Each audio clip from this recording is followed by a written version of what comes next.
Hoy nos toca esta clase sobre el cielo, los ítems de 5 a 9, como ya hizo un poco la introducción nuestro compañero Joaquín, un poco sobre el tema que vamos a tratar hoy, ¿no?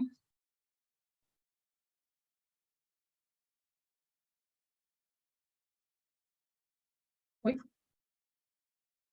Pues el viernes pasado, nuestra compañera querida Keila nos habló del origen de la palabra cielo, bueno, a grandes rasgos, ¿no? Lo que nos dijo un poco Keila, de cómo eran las diferentes teorías respecto del cielo, que ellas coincidían de que se trataba de un lugar para la gloria eterna, que las diferentes doctrinas se basaban en dos errores. El primero es que la Tierra es el centro del universo y el segundo, que la región de los astros tiene límite. Más adelante la ciencia nos ha venido a decir pues, que la Tierra no es el centro del universo y que el universo es infinito. Y que pues, estas ideas de entonces corresponden a lo que el hombre sabe, ¿no? En cada momento de la historia. Como lo que sabemos ahora, más adelante pues, probablemente también se quedará obsoleto. Y que al final quedó la pregunta que ninguna religión pudo contestar, que es ¿dónde está el cielo? Pues bueno, el espiritismo vino a resolver a esa pregunta demostrándonos cuál es el verdadero destino del hombre. Entonces, un poco, más o menos, esbozar un poco lo que vamos a ver en estos ítems de hoy. Intentando, por supuesto, no pisar el trabajo de Luisa, que va a venir más adelante, que va a hablar del progreso de los espíritus en la erraticidad, y ahí va a seguir adelante con el tema, ¿no? Entonces yo trataré solamente hasta la necesidad de varias encarnaciones para el progreso de los espíritus. Luego ya haciendo lo que he podido para no pisar el trabajo de Luisa, ¿no? Y entonces estos 5 ítems van a tratar de que el hombre está formado por cuerpo y espíritu. Esto en el ítem 5 nos lo van a tratar. En el ítem 6 nos van a decir que el espíritu es inmortal, que el hombre ha sido creado simple e ignorante, los espíritus, ¿no? Con el fin y la oportunidad de progresar, y que ese progreso lo vamos a conseguir gracias a nuestro trabajo, pero que para ello existe la necesidad de la encarnación y además varias veces.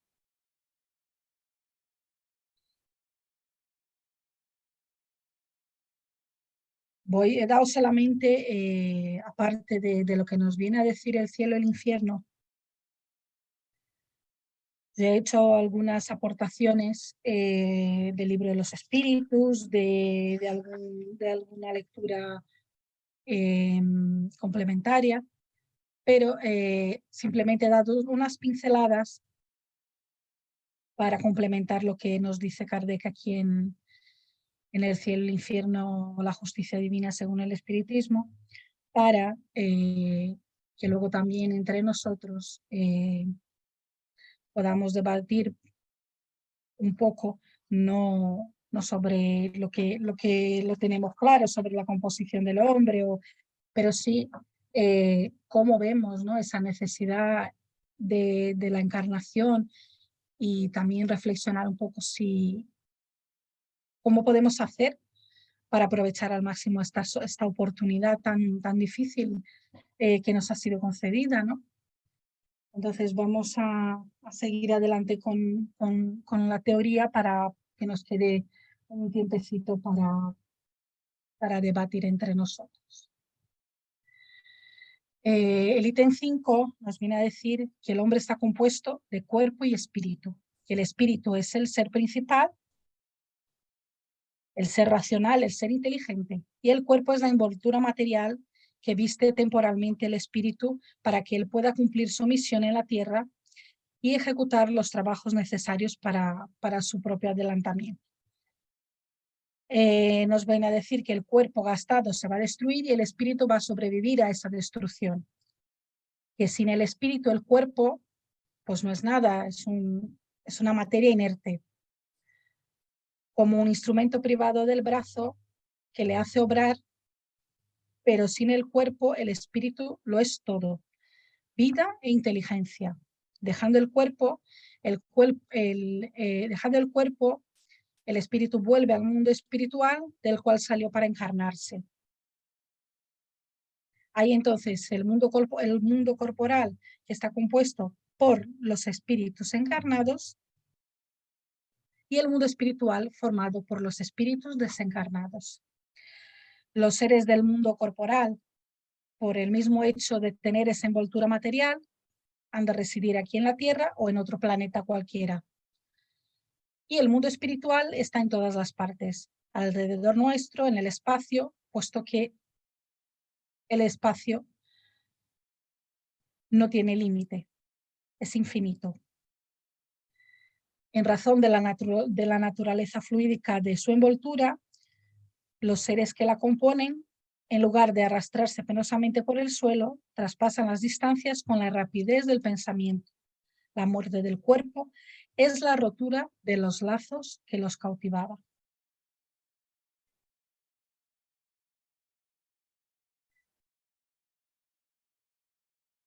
Entonces, para enlazar un poquito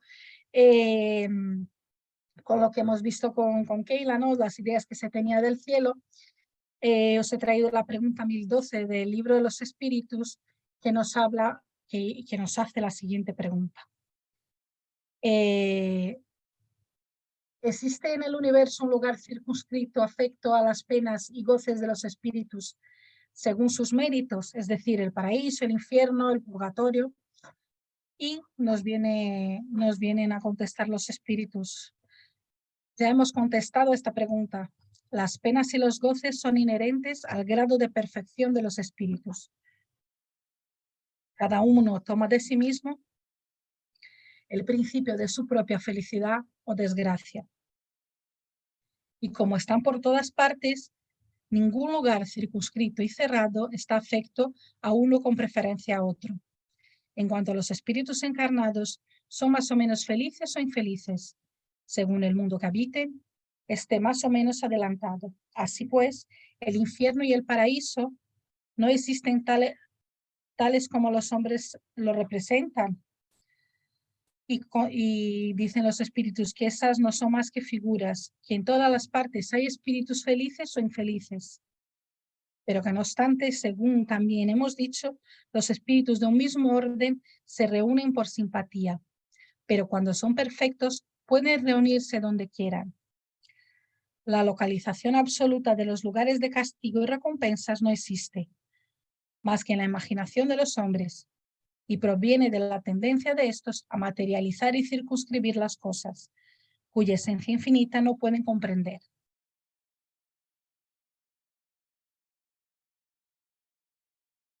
La pregunta 87, que está en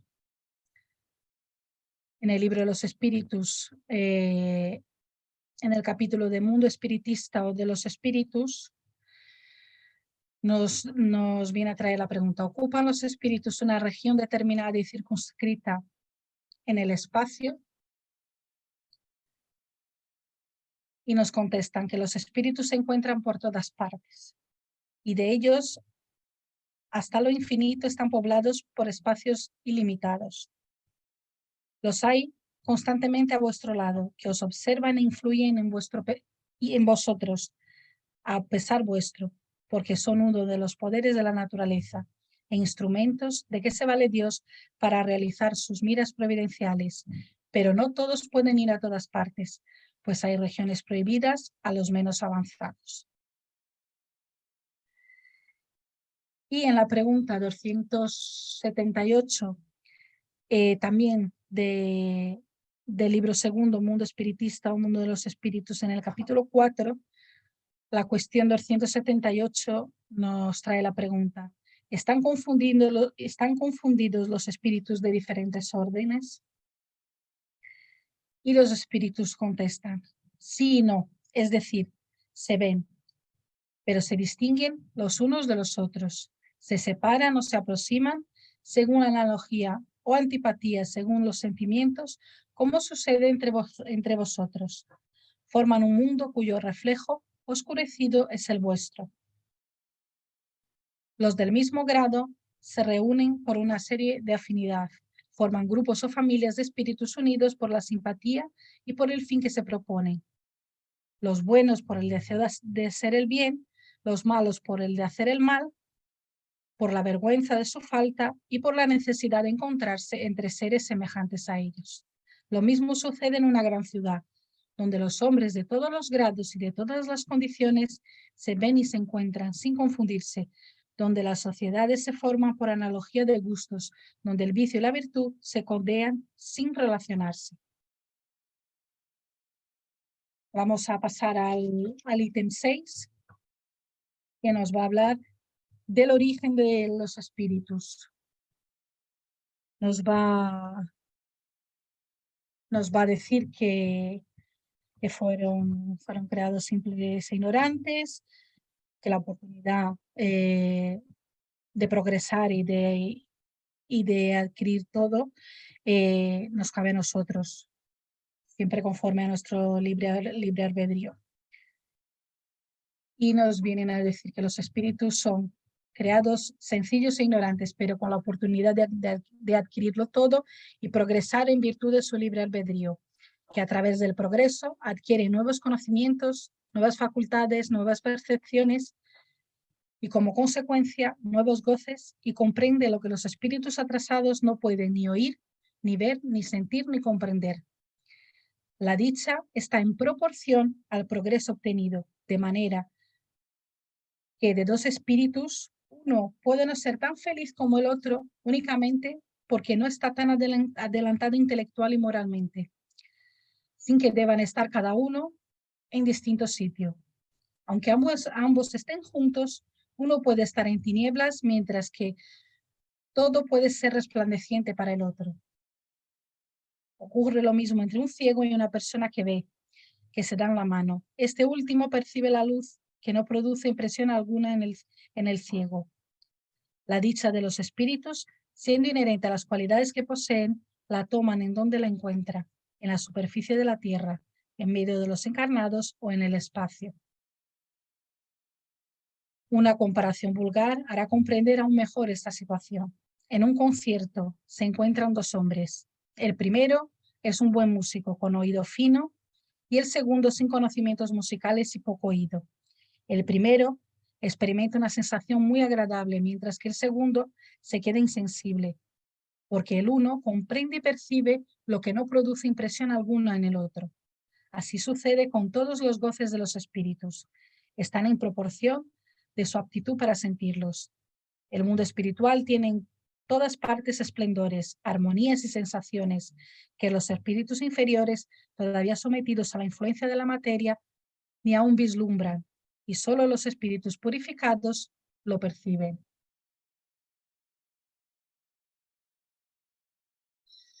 El ítem 7 nos va a hablar del progreso de los espíritus, sobre todo que es fruto de nuestro trabajo, que somos autores de nuestra propia situación y que el progreso intelectual y el moral no siempre van a la vez. Nos dice: el progreso de los espíritus es fruto de su propio trabajo, pero como son libres, trabajan para su adelanto con más o menos actividad o negligencia, según su voluntad. Adelantan o detienen así su progreso y por consiguiente su dicha.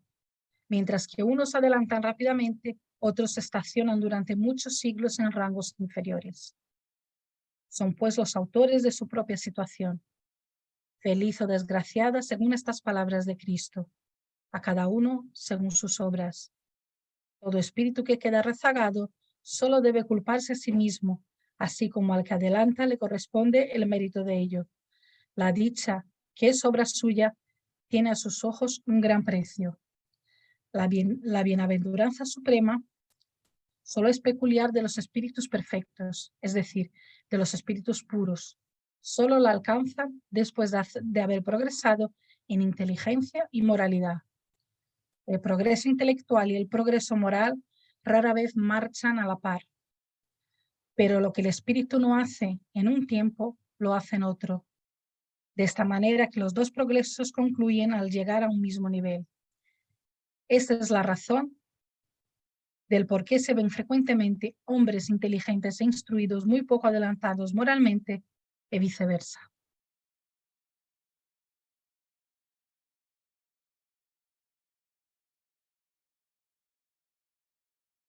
La cuestión 132 del libro de los espíritus, también del libro segundo, Mundo Espiritista o Mundo de los Espíritus, nos viene a hablar de cuál es el objetivo de la encarnación de los espíritus.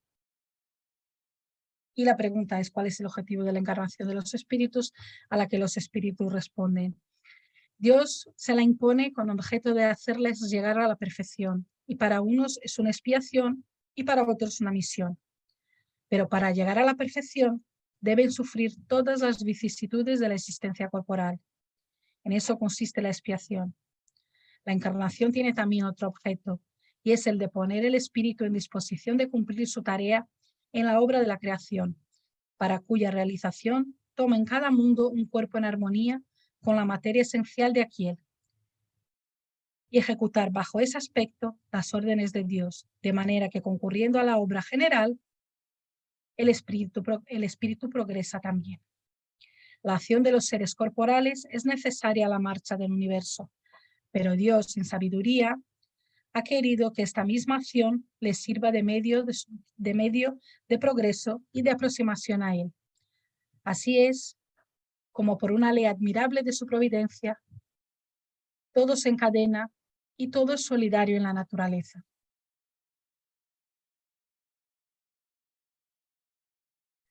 El ítem 8 nos va a hablar de eso, de la necesidad de encarnar. Y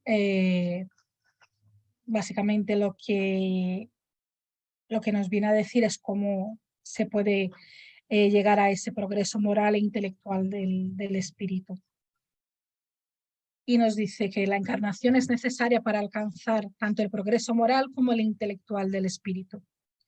Que el progreso intelectual, a través de la actividad que tiene que desplegar en su trabajo, y el progreso moral, mediante la necesidad que los hombres tienen los unos de los otros. La vida social es la piedra de toque de las buenas y de las malas cualidades.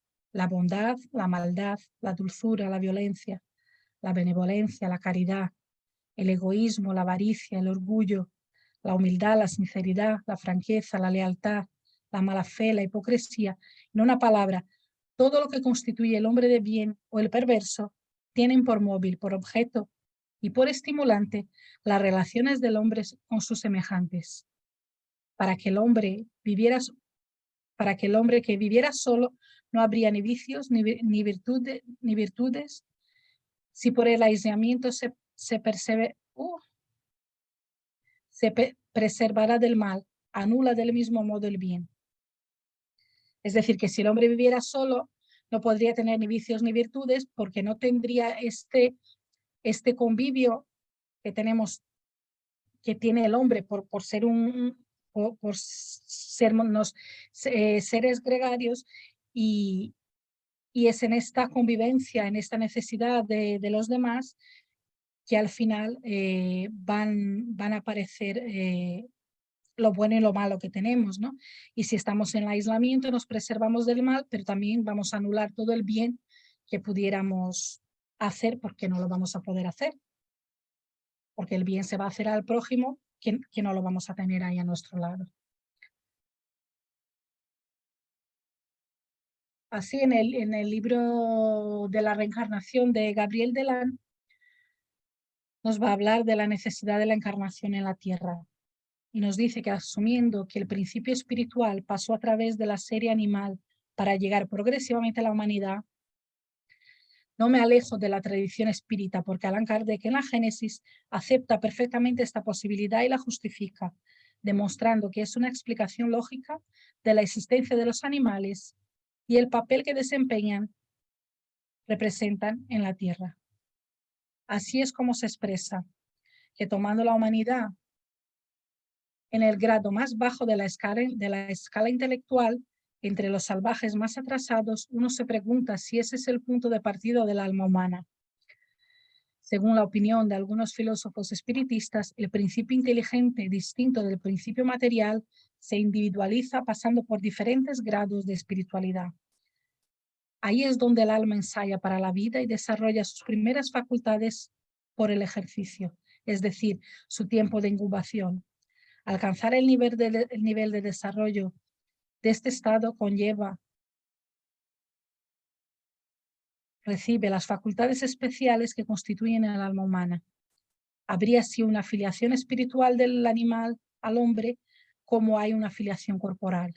Este sistema fundado en la gran ley de la unidad, quien preside la creación, responde, hay que convenir a la justicia y al bien del creador. Le dio un destino, un final a los animales que ya no están desheredados, pero que encuentran en el futuro que es reservado una compensación para sus sufrimientos. Lo que constituye el hombre espiritual no es su origen, sino los atributos especiales de los que es dotado a su entrada en la humanidad, de atributos que lo transforman y hacen de él un ser distinto, como el fruto sabroso se distingue de la raíz amarga de donde salió. Por haber pasado por el borde de la animalidad, el hombre no sería menos hombre por ello. Ya no sería animal, como el fruto no es la raíz, y como el sabio no es el feto informe a través del cual entró en el mundo. Ciertos filósofos espiritistas e incluso algunos espíritas han supuesto que el alma solo se encarnó una vez en cada uno de los mundos repartidos por el infinito. Esta forma de concebir la evolución me parece poco exacta en cuanto a que propiedades del perispíritu no pueden ser adquiridas excepto a través de una larga serie de encarnaciones terrestres, ya que el perispíritu organiza su cuerpo físico según las leyes particulares de nuestro planeta. El último ítem, el ítem 9, nos va a hablar de la necesidad de varias encarnaciones y nos viene a decir que una sola existencia corporal es insuficiente para que el espíritu pueda adquirir todo lo que le falta por progresar en el bien y también que se deshaga de todo lo malo que hay en él.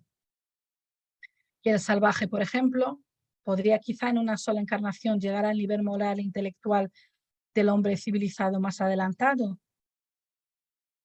Esto es materialmente imposible. Debe, pues, quedar eternamente en la ignorancia y en la barbarie y privado de los goces que solo puede procurar en el desarrollo de las facultades. El simple buen sentido rechaza tamaña suposición, que representaría a la vez la negación de la justicia y de la bondad de Dios y la ley progresiva de la naturaleza. Por eso Dios, que es soberanamente justo y bueno, conceda al espíritu todas las existencias necesarias para llegar al fin, que es la perfección.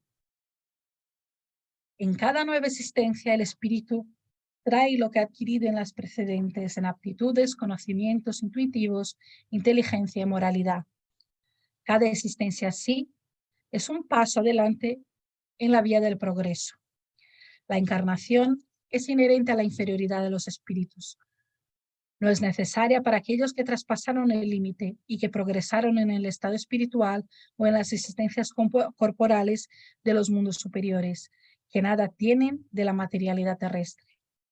La encarnación de estos seres superiores en mundos materializados es voluntaria, con el objeto de ejercer con los encarnados una acción más directa para el cumplimiento de la misión de la cual están encargados y por la cual deben estar cerca de ellos. Aceptan las vicisitudes y los padecimientos por abnegación. pues lo que nos están explicando pues es el caso de muchos espíritus que vienen en misión y que han venido pues a ayudar a progresar el hombre. Ya hayan venido de otros mundos o del mundo espiritual.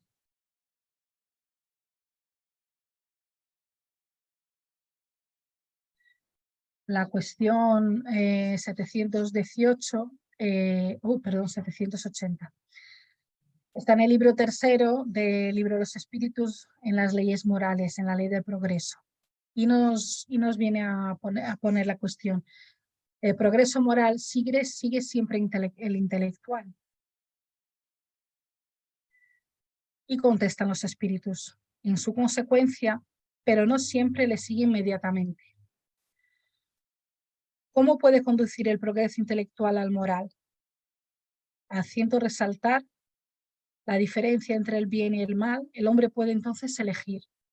El desarrollo del libre albedrío sigue al de la inteligencia y aumenta la responsabilidad de los actos.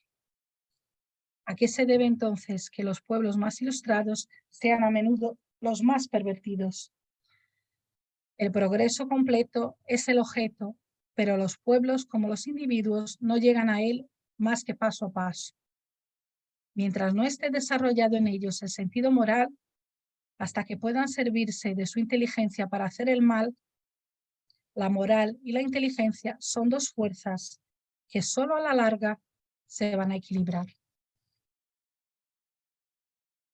Es decir, son dos alas del mismo pájaro que en algún momento van a conseguir que el pájaro despegue, pero una siempre va a estar más desarrollada que la otra porque no se desarrollan de igual forma ni en igual momento.